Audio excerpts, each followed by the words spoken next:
Silent Hill Downpour takes a new direction in the grim horror series. They've turned to a new developer, and this one promises to explore some new areas of the misty ghost town never seen before. You begin the game as convict Murphy Pendleton being transferred between prisons. You never guess what happens next. The bus crashes near Silent Hill, and you wander into the strange nightmarish town where you're pursued by hellish beasts that all want to kill you. And it's raining.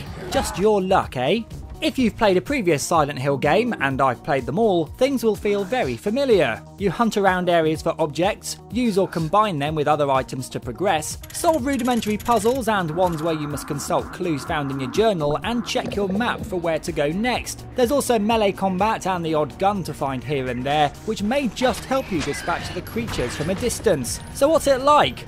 Well, slow. You will spend a lot of the time wandering around looking for items you've missed, so definitely turn on item highlights in the options menu if you don't want to run back and forth all over the place for half an hour until you find that rusty brown key on the brown table you failed to spot earlier. Combat also isn't much fun, as some of these beasts seem to have ninja reactions, and all you can do is flail wildly at them and block.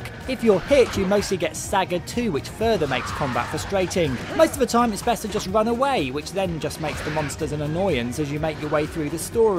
Murphy will meet others in the town and you can make decisions at set points. Do you talk a man down from jumping off a cliff or goad him to take the plunge? Either way, it seems your choices have little effect on the outcome, which is a big shame. It's an illusion of choice that may change the ending, but not that precise moment in time. There are also moments when Murphy will enter the other world and be chased by a big red light. At least during these scenes, the action hots up a bit as you run for your life to avoid it turning you into mush. Side quests are also a welcome addition. These range from rescuing abandoned birds from cages or halting ghostly police cars. They're not necessary to furthering the game's main plot, but do promote a bit of exploration and non-linear gameplay. Technically, the game's a bit of a disappointment too. There are many moments when the camera freezes and glitches and textures and items pop into view, things which really shouldn't happen in games nowadays, especially ones which don't seem to be pushing any technical boundaries in the first place. The game's also not all that scary to begin with. Fortunately, things do get a bit creepier once you're actually in the town of Silent Hill. Here's a tip: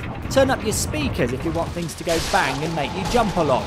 It's unfortunate that Silent Hill Downpour just left me feeling bored at first. It was a trudge to play to begin with, and the game only goes up a gear about 2 hours in. Previous games have had me thinking about them long after I'd switched off the console, but this one's more easily forgotten. Silent Hill Downpour is more of a drizzle, but does have some charm, so it gets 6 out of 10.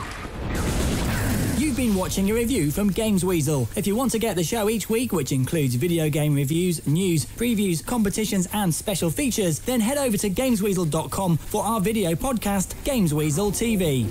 Gamesweasel.com